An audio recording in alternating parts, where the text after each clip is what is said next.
Hello, my name is Khaled Siddiqui, and in this video I'm going to teach you how to put your Garmin Dezl 780 and similar models in airplane mode. Now, when I say airplane mode, it doesn't mean that you can use it as a pilot to navigate the airs. Airplane mode means that the Wi-Fi, the Bluetooth, and the cellular, everything will be turned off to comply with the requirements when you're traveling in an airplane and you have your GPS with you.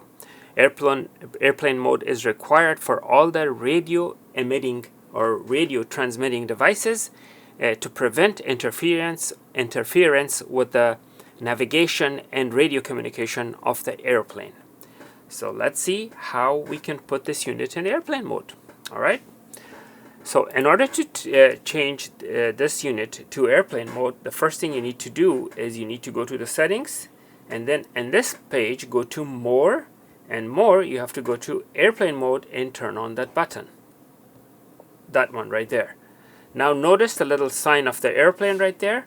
The Wi-Fi has been disconnected, the cellular has been disconnected, all the radio communication has been disconnected or turned off, I should say.